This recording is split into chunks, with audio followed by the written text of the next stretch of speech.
Anyone looking at civilization today will notice one fact. Western civilization is more advanced than others in science, culture, economics, and even art. The world's most impressive cities are in the West. New developments in science and technology originate mostly in the West. Some people from other parts of the world envy Westerners, not just for their culture and civilization, but also for their philosophy and faith. But were they aware of the historical facts, they would not be misled so easily. If we examine the history of the last 2,000 years, the picture looks altogether different. Islam drove the greatest cultural and scientific advancements in human history. At the time when the West was lost in darkness, Islam founded the most sophisticated civilization in the world. Islam brought light to an otherwise dark world. Let us watch together.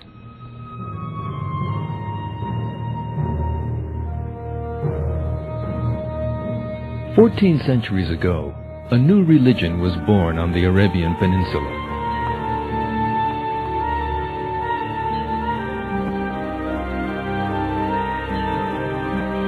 The religion taught the violent, barbaric, and ignorant Arab nation peace, reason, and civilization.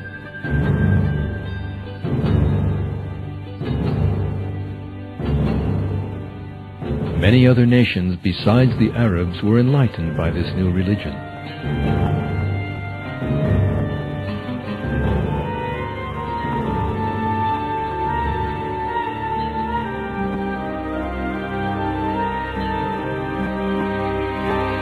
Culture, philosophy, and the arts developed tremendously.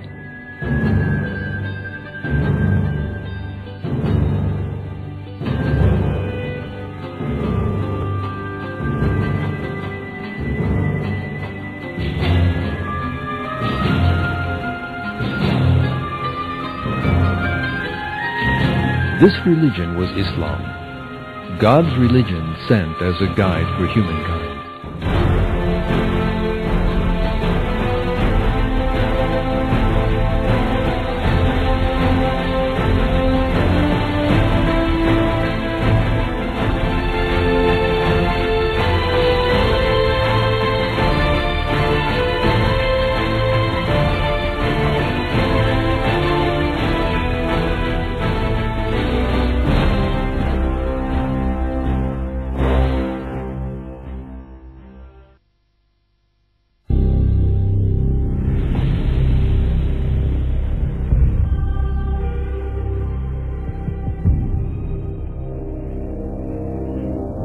In the 7th century, Arabia was one of the most troubled areas of the world.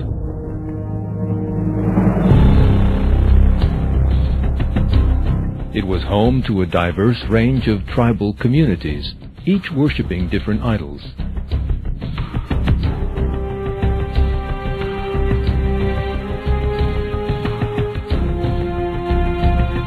They would fight one another for the favor of their idols, shed blood, and even kill their children.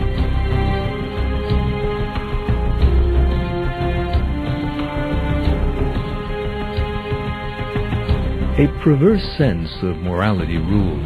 Hate prevailed instead of love, and cruelty instead of compassion.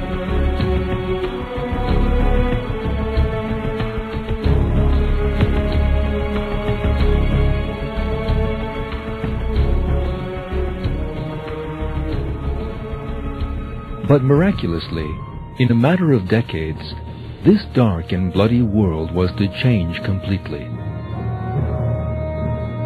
This great miracle was the Quran that God sent to humanity as a guide.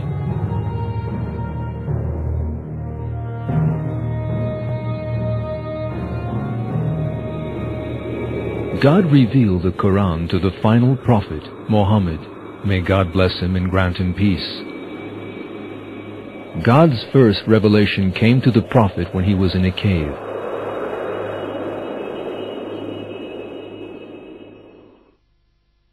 Read in the name of your Lord who created man from a clinging substance. Read, and your Lord is the most generous.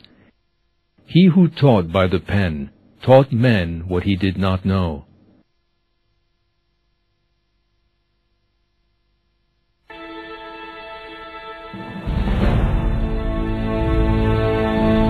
With this commandment, the Arabs, caught in a vicious circle of utter ignorance and much violence, were for the first time invited to read and to think. This was also to be the beginning of the most remarkable cultural development in the history of humanity.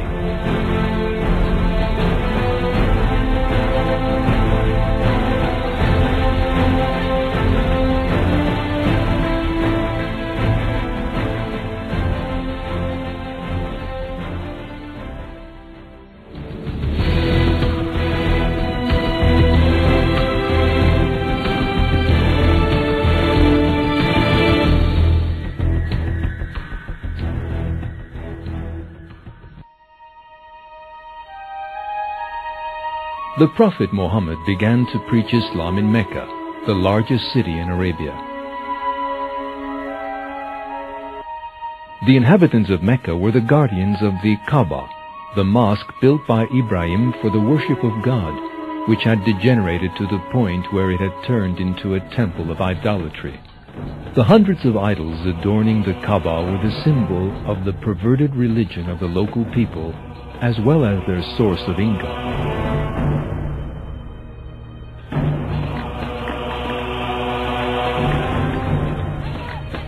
They would make offerings to these idols, dance around them and chant, hoping to win their favor by these rituals.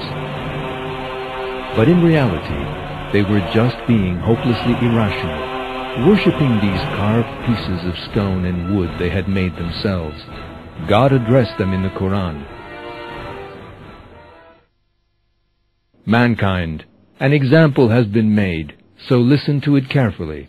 Those whom you call upon besides God are not even able to create a single fly, even if they were to join together to do it. And if a fly steals something from them, they cannot get it back. How feeble are both the seeker and the sought.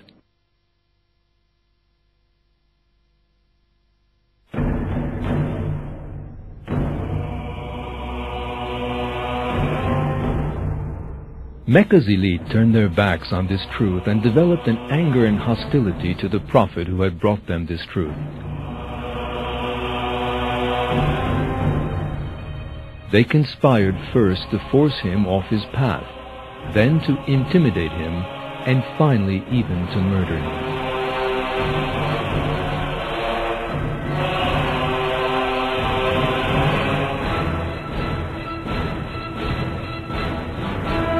Many Muslims believing in the Prophet became the victims of vicious nighttime raids on their homes, and most were martyred.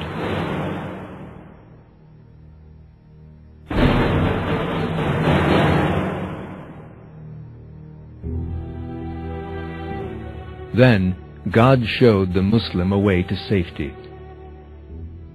13 years after the first revelation, at a time when the Muslims were subject to severe oppression, the leader of Yathrib, a town to the north of Mecca, invited the Muslims in.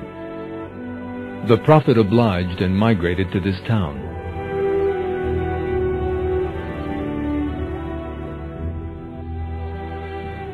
This town, later named Medina, was to become Islam's new capital. The Prophet signed an agreement with the Jews, Christians, and those Arabs who were not Muslims, establishing a just order by which all the different religious communities would live in peace with one another.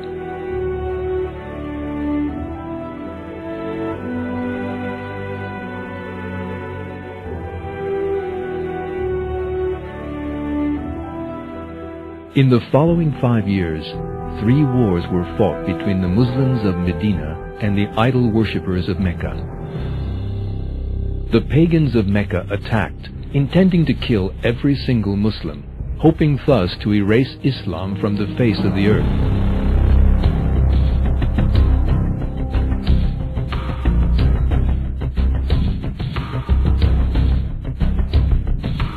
The Muslims, on the other hand, fought to save themselves and their religion, trusting only in God and seeking His pleasure.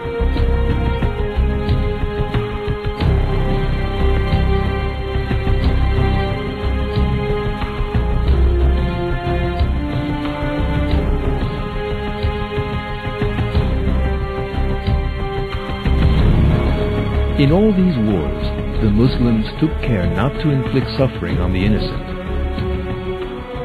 They never wronged anyone because God forbids this.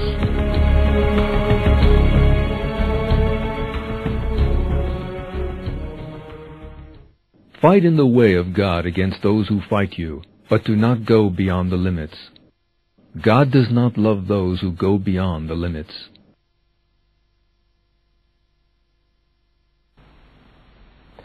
According to Arab tradition, every prisoner of war had to be killed.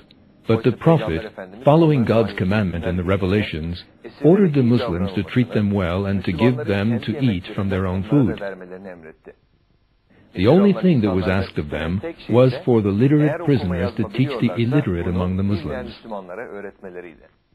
Probably for the first time in thousands of years, compassion, forgiveness, and civilization were seen on Arab soil.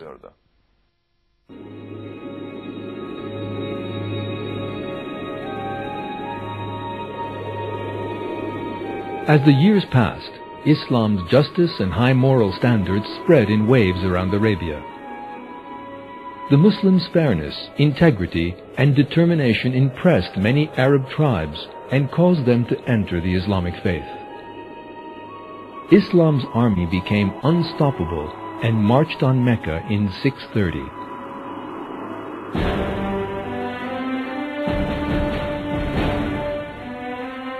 The pagans of Mecca, because of all the cruelty they had inflicted on the Muslims, feared their retribution.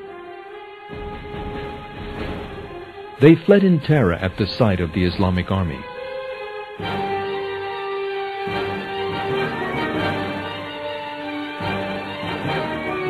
Arab tradition required the men of the defeated army to be put to the sword and for the women and children to be enslaved.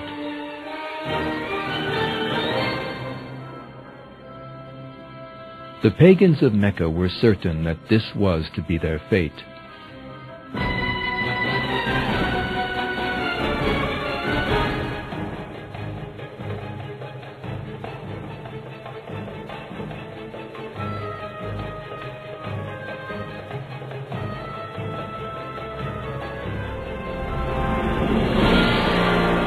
But the Prophet's actions reflected God's infinite mercy.